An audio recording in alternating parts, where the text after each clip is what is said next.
Assalamualaikum warahmatullahi wabarakatuh. Kepada kaum muslimin dan muslimat dimanapun Anda berada, pada kajian sore ini akan disampaikan bagaimana cara mudah menjadi walinya Allah oleh Kiai Haji Bahauddin Nur Salim. Simak video kali ini. Assalamualaikum warahmatullahi wabarakatuh. Sungguh-sungguh Allah sangat ridho ketika seorang hamba itu makan ketika sesuap nasi dia muji Allah, ketika minum seteguk nasi dia muji Allah. Itu kalau orang diridhoni Allah itu wali betul. Itu untuk jadi wali itu gampang. Kamu makan ridho, kamu nginjak buminya Allah ridho, seneng, kamu hidup keseharian aman, seneng. Nah ini supaya sampai kita semua ngaji betapa panduan Rasulullah untuk menggapai ridho Allah itu banyak yang keseharian sekali. Saking kesehariannya banyak dalam hadis dan itu sahih. Nabi menyebut hal-hal yang keseharian. Hatta ma tas'alu fi imra'atika, kamu punya uang kemudian istri kamu bisa makan, itu ibadah. Bahkan sebagian ibadah itu dicontohkan Nabi yang akhirnya diprotes sahabat, yaitu wa fi buti ahadikum sedekah, kamu menggauli istri kamu itu ya sedekah. Sampai sahabat bilang, yang benar ya Rasulullah, ayati ahaduna syahwatahu wa huwa lahu ajrun, masa urusan biologis, urusan syahwat kemudian dia dapat pahala. Nabi menjawab, alaysa law wada'aha fi haramin akana alaihi wisrun, bagaimana kalau dia meletakkan ke yang tidak benar, itu kan dosa. Nah, hal-hal seperti ini yang saya ingin teman-teman semua, saya juga agak ingin ngaji demi Anda, juga agak ingin. Itu dosa sekali ngaji kok pesanan kelompok tertentu itu gak boleh. Islam itu untuk semua. Jadi ya cuma karena di depan saya jenengan ya seakan-akan jenengan korbannya. Itu ada ilmunya dalam usul fikih itu. Jadi orang itu harus ngaji usul fikih. Nama yang disebut, mungkin Mas Sufyan masih ingat zaman ngaji usul fikih, nama yang disebut itu tidak jaminan sebagai prioritas perintah. Jadi misalnya gini, kebetulan yang di depan Nabi itu Abu Dzar, Nabi ya bilang, ya Abu Dzarin ini uhibbuka misalnya, atau ya Mu'ad ini uhibbuka, atau ya Abu Hurairah ini uhibbuka misalnya. Banyaklah riwayat yang Nabi nyebut ya Abu Dzarin, ya Mu'ad, ya Abu Hurairah. Kemudian misalnya Nabi meneruskan khitab, ini uhibbuka, saya mencintai kamu, fakul dubur sholatin, atau sebagian riwayat disebut fala tada'anna dubura kulli sholatin Allahumma inni ala dzikrika wa syukrika wa husni ibadatik. Saya mencintai kamu, siapa saja, Mu'ad, Abu Dzar bisa siapa, saya mencintai kamu, mohon kalau habis sholat kamu jangan lupa wiridan Allahumma inni ala dzikrika wa syukrika wa husni ibadatik. Ya Allah, tolong kami permudah supaya mudah ingat engkau. Anda tidak bisa mentang-mentang, wong nama saya Parmin, nama saya Purnomo, itu yang diperintahkan Mu'ad misalnya. Jadi yang disebut satu, tapi khitab itu untuk siapa saja. Saya teruskan. Jadi saya mohon semua kita melakukan kebaikan itu, kalau dalam kaidah fikih disebut al yakin la yuzalu bisyak. Banyak kebaikan yang kebenarannya itu 100%, tidak punya efek samping ke pihak lain, ke kelompok lain, ke komunitas lain.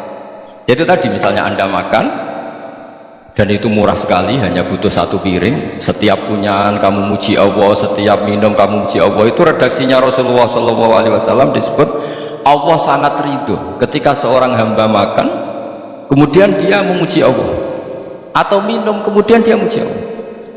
Logikanya gampang, negara seperti ini yang kamu harapkan bentuknya kayak apa, mertua, ipar, komunitas, tetangga, itu nyata terjadi itu kan belum pasti. Sementara yang mesti terjadi adalah kamu butuh makan, kalau tidak mati, butuh minum, kalau tidak mati, butuh bumi yang nyaman ditempati, kalau tidak kita juga mati. Sebab itu Allah kalau menyebut nikmatnya itu hal-hal yang keseharian. Alladzi at'amahum min ju'. Allah itu siapa? Allah itu yang menciptakan kamu bisa makan, tidak berlebihan. Allah itu yang menciptakan kondisi sosial itu ideal. Zaman Nabi itu ya ada orang munafik, orang-orang pilihan Allah itu juga diuji orang sekelilingnya yang macam-macam. Semua diuji sesuai konteks zaman dan waktu. Nah, tapi ada ibadah-ibadah yang selalu disarankan Nabi. Sampai Nabi itu pernah ditanya, ayul islami khairun ya Rasulullah, Islam terbaik itu gimana? Jawaban Nabi itu unik, it'amut ta'am, Islam terbaik itu ya makan-makan, jangan santai-santai.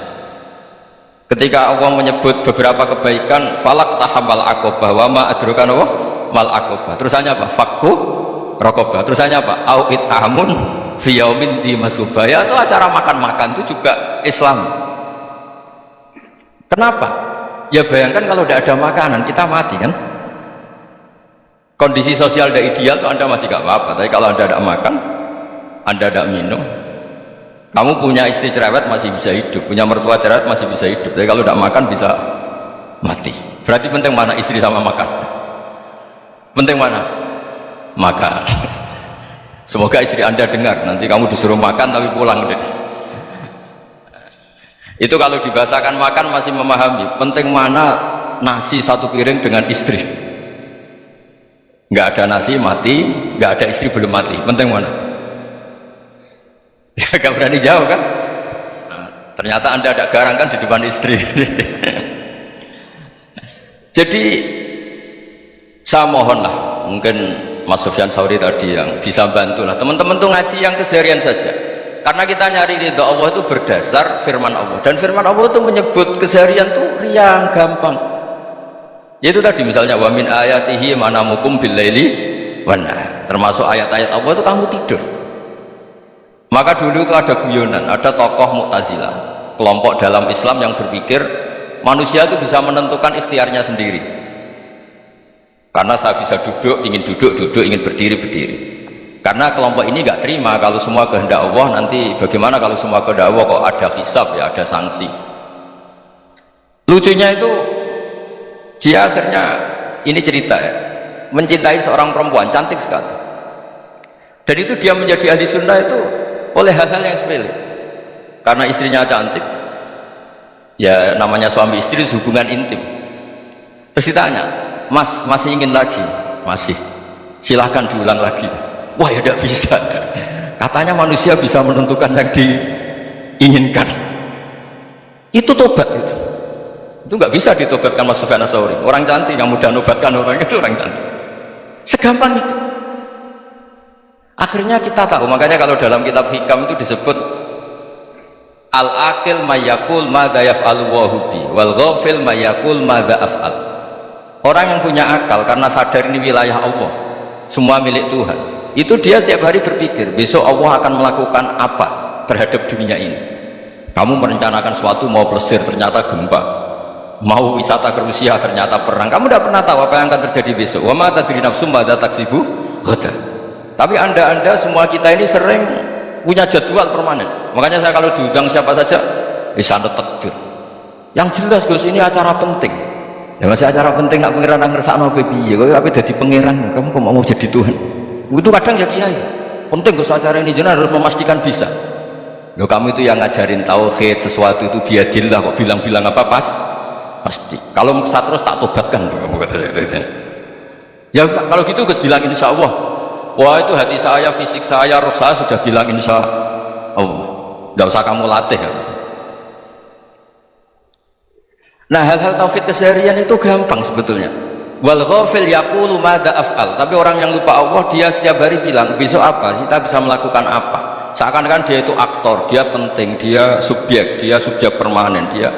Padahal kita ini hanya objek kehendak Allah Subhanahu wa taala. Karena kita yakin sesuatu yang terjadi di alam raya ini kita tidak bisa apa-apa. Makanya saya sering ngaji, sering bilang ketika anda mensifati Allah, dia yang menghidupkan, sudah itu tanamkan sehingga ketika kita mati santai saja. Kenapa santai? Allah punya cara menghidupkan kita. Zaman kita hidup juga gak tahu caranya ngelola jantung, ngelola paru-paru. Kamu juga gak tahu ngelola oksigen yang tidak beracun, tidak mengandung polusi. Tahu-tahu hidup.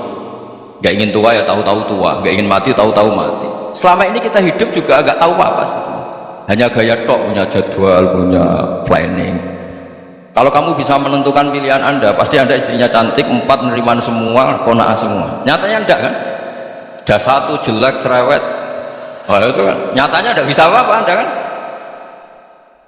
Dan kamu bawa mati lagi. Itu kan. Istri anda juga gitu, punya keinginan punya suami yang ganteng, yang jabat, yang riman, yang enggak poligami, ya tidak kesampaian juga. Kalau kita ngitung tingkat kegagalan kita itu gagal terus, ya kan? Nah terus ingat Allah, madza yaf'alu Allahu bi. Orang yang punya akal selalu berpikir Allah itu menghendaki apa terhadap saya. Lalu sama-sama orang melihat orang yang serius, itu kata Anda itu pemikir berat, serius, senang punya tokoh yang merengut tuh, karena kamu anggap serius. Tapi sebagian orang anggap orang yang serius itu wong merengut, wong masam, wong muka kok ditekuk. Jadi sama itu hati ya muqallibal qulub tsabbit qalbi ala dini, karena kita nggak tahu cara berpikir kita tentang orang lain, tentang sekeliling kita. Misalnya kita orang baik yang jenis ngurmat fakir miskin, ada orang bangun masjid mewah itu janggal. Apa artinya masjid mewah kalau banyak orang kelaparan? Tapi kalau yang jenis pendidikan, apa artinya masjid mewah kalau tidak bisa ngaji? Nanti yang jenis infrastruktur, apa artinya ini kalau semuanya punya sudut pandang yang berbeda-beda. Dan Islam mengapresiasi semua kebaikan. Tapi katakan semua kebaikan itu adalah kehendak Allah Subhanahu wa taala. Karena apapun baik Anda itu pakai fasilitas yang diberikan oleh Allah Subhanahu wa taala. Sehingga ini yang disebut qulillah tsumma darhum fi khawdihim yal'abun. Ya kembali tadi ke tema-tema bahwa keseharian Anda ini sudah Islami. Saat Anda tidak bisa melakukan apa saja.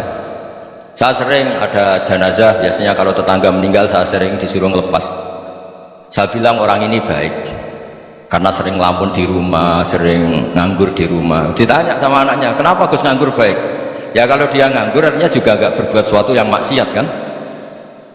Ya kan, orang nganggur di rumahnya ya tidak bunuh orang, tidak maling, tidak korupsi, ya namanya nganggur di rumah. Lah cuma istri cara pandang nganggur gak menghasilkan uang itu, tapi juga gak menghasilkan kriminal kan. Jadi sebenarnya Islam itu cara, makanya kalau sampai ngaji usul fikih itu ada kitab usul fikih namanya Lubul Usul, itu terkenal sekali di pesantren itu. Itu kalau ngapresiasi keseharian itu luar biasa. Isma min mubahin illa wa yatahaqqaqu bihi tarku haramimma, karena keseharian yang mubah saat Anda lakukan itu ada kehebatan yang luar biasa, yaitu meninggalkan haram. Makanya dulu banyak orang-orang alim ketemu temannya itu guyon sampai semalaman. Itu biasanya yang semangat Islam itu, kiai kok tidak tahajud, kiai kok tidak witir. Orang yang sedang mapan uangnya banyak, malam itu tidak layaban itu sudah luar biasa. Melawan nafsu supaya tidak maksiat itu sudah luar biasa, supaya lupa guyon sama temannya semalaman sampai subuh, gejlok-gejlokan kenang zaman miskin, zaman kuliah nggak jelas, zaman apa. Melihatnya jangan tarkut tahajud seperti ini, meninggalkan tahajud, tapi meninggalkannya ini talkul muharramat. Jadi kayak apa hebatnya?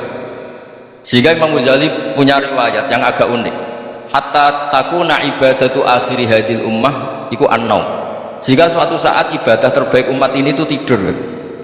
Itu kan riwayat kontroversi. Ketika Imam Ghazali saja, kenapa ya? Kenapa kamu mulai keluar dari rumah itu sudah banyak maksiat, melihat perempuan yang enggak mahram, melihat fenomena. Tapi kalau kamu tidur itu enggak melihat apa-apa.